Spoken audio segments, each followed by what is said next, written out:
Welcome to తాళపత్ర రహస్యాలు.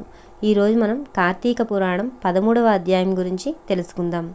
ఈ 13వ అధ్యాయంలో కన్యాదాన విశిష్టతను గురించి వశిష్ఠుడు జనక మహారాజుకు తెలియజేస్తాడు. ఇప్పుడు అది మనం కూడా తెలుసుకుందాం. వశిష్ఠుడు: ఓ జనక మహారాజా, ఈ కార్తీక మాస గొప్పతనం ఎంత చెప్పినా ఇంకా చెప్పవలసింది ఎంతో కలిగి ఉంటుంది. ఈ నెలలో చేసే ప్రతి మంచి పనికి అత్యంతమైన అనంతమైన ఫలితం లభిస్తుందని చెప్పాను కదా. ఈ మాసంలో అతి ముఖ్యమైన చేయవలసింది నదీ స్నానం, అలాగే దీపారాధన, సమారాధన. ఇవన్నీ పుణ్యాన్ని ప్రసాదించే కారణాలు. అదేవిధంగా ఒక పేద బ్రాహ్మణుడు బాలునికి ఉపనయనం చేయడం ఎంతో మంచిది. ఉపనయనం చేయడానికి తగిన శక్తి లేని వాళ్ళు దక్షిణ తాంబూలములను ఇచ్చి ఉపనయనం చేయించిన ఉపనయనం చేసిన ఫలితమే లభిస్తుంది. ఈ పని వలన ఎంతటి పాపమైనా తొలగిపోతుంది. వ్యభిచార దోషం నశిస్తుంది. నూతులు చెరువులు త్రవ్వించిన ఫలితం లభిస్తుంది. వీటన్నిటికన్నా అత్యధిక ఫలప్రదాయకమైనది కన్యాదానం. ఈ దానం వలన తాను తన పూర్వీకులు అందరూ తరిస్తారు. ఈ విషయాన్ని తెలియజేసే ఒక ఇతిహాసం ఉంది, చెబుతాను విను. పూర్వం వంగదేశంలో సూర్యుడు అనే రాజు ఉండేవాడు. అతడి భార్య లేడి కన్నుల వంటి అందమైన కన్నుల గలది. సూర్యుడు శత్రురాజుల వలన దాయాదుల వలన తన రాజ్యాన్ని సర్వస్వాన్ని పోగొట్టుకుని భార్యా సమేతుడై అడవిలో కాలం గడుపుతూ ఉండేవాడు. ఆ దంపతులు కందమూలాలు భుజిస్తూ జీవనయాత్ర సాగిస్తున్నారు. కొంతకాలానికి వాళ్ళకి ఒక ఆడపిల్ల పుట్టింది. తల్లిదండ్రుల లాలనలో పెరుగుతూ రూపగుణ లావణ్యాదులతో యవ్వనవతి అయ్యింది. అందచందాలు గల ఆ రాకుమారిని చూసి ఒక మునికుమారుడు మోహించాడు. రాజు దగ్గరకు వెళ్ళి ఆమెను తనకి ఇచ్చి వివాహం చెయ్యమని అడిగాడు. రాజు అతనితో, మునికుమారా, నీ కోరిక అంగీకరించదగినదే, కానీ ప్రస్తుతం నేను సమస్తము పోగొట్టుకొని కందమూలాలు తింటూ కాలం గడుపుతున్నవాడిని, పరమ నిర్భాగ్యుడిని, అష్టకష్టాలు పడుతున్నవాడిని.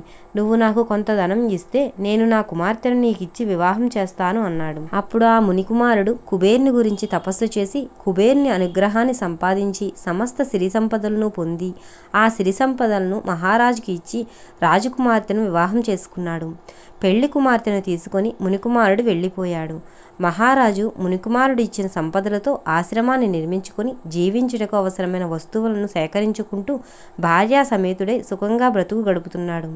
మరికొంతకాలం గడిచింది. ఆ మహారాజు దంపతులకు మరొక కుమార్తె పుట్టింది. రాజు చాలా ఆనందించాడు. ఆ బాలిక కూడా పెరిగి పెద్దదైంది. యుక్త వయసు వచ్చిన వెంటనే ఆమెను కూడా ఎవరికైనా ఇచ్చి వివాహం చేసి కొంత ధనాన్ని సంపాదించాలనే ఆలోచనతో ఉన్నాడు మహారాజైన సూర్యుడు. ఇంతలో యతీశ్వరుడనే మునీశ్వరుడు నర్మదా నదీ స్నానానికి తపతీ తీరం నుండి బయలుదేరాడు. సూర్యుడు ఉన్న ప్రాంతానికి వచ్చాడు. సూర్యుడిని చూసి కలుసుకొని అతని యోగక్షేమాల గురించి అడిగాడు. మహారాజు, మునిపుంగవ, నేను వంగదేశానికి అధిపతి. నా పేరు సూర్యుడు. నా రాజ్యము శత్రువుల పాలైన కారణంగా అడవుల పాలయ్యాను. దరిద్రం కన్నా గొప్ప కష్టము, పుత్రశోకానికి మించిన దుఃఖము, భార్యావియోగ సంతాపాన్ని మించిన వ్యాధి ఉండదు. నాకు 2 కుమార్తెలు. ఒక కుమార్తెను కొంత ధనం తీసుకొని ఒక మునికుమారుడికిచ్చి వివాహం చేసి కాస్తలో కాస్త సుఖపడుతున్నాను.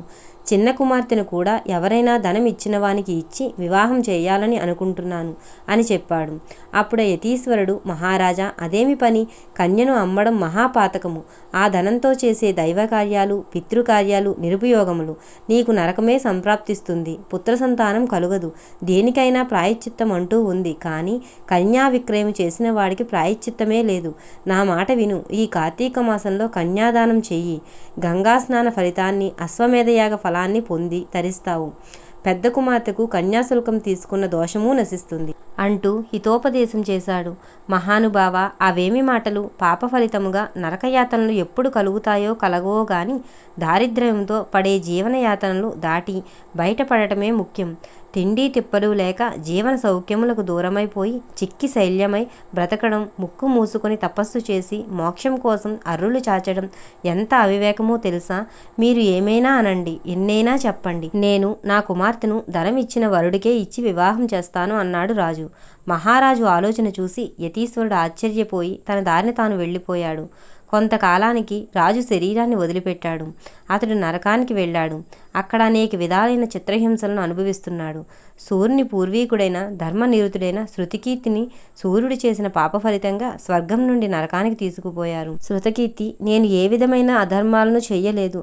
వ్రతకతు దీక్షలతో దాన ధర్మాలతో బ్రతుకంతా గడిపినందువలన నాకు స్వర్గలోకవాసం లభించింది. ఇప్పుడు ఉన్నట్టుండి ఎందుకు ఎందుకు నాకు నరకయాతనలు పెడుతున్నారు? దానికి కారణం ఏమిటి అని యమధర్మరాజునే ప్రశ్నించాడు. యమధర్మరాజు, ఓ శృతకీర్తి, నువ్వు పరమ పవిత్రమైన వాడివే, కానీ నీ వంశంలో సూర్యుడు అనే రాజు రాజ్యభ్రష్టుడై భయంకరమైన కఠినమైన దారిద్ర్యాన్ని అనుభవిస్తూ డబ్బుకి కక్కుర్తుపడి తన కుమార్తెను మునికుమారుడికి అమ్మాడు. అతడు చేసి ఆ దోషం వలన నీకు ఈ దుస్థితి కలిగింది అని చెప్పాడు. ఈ బాధ నుండి తప్పించుకునే ఉపాయం ఏదీ లేదా అని అడిగాడు శృతకీర్తి. ఓ రాజా, సూర్యుని భార్యాపుత్రికలు నర్మదా నదీ తీరంలో వన్న కుటీరంలో నివసిస్తున్నారు. సూర్యుని చిన్న కుమార్తె యుక్త వయసులో ఉంది. నా ఆశీర్వాద బలంతో నువ్వు అక్కడికి వెళ్ళు.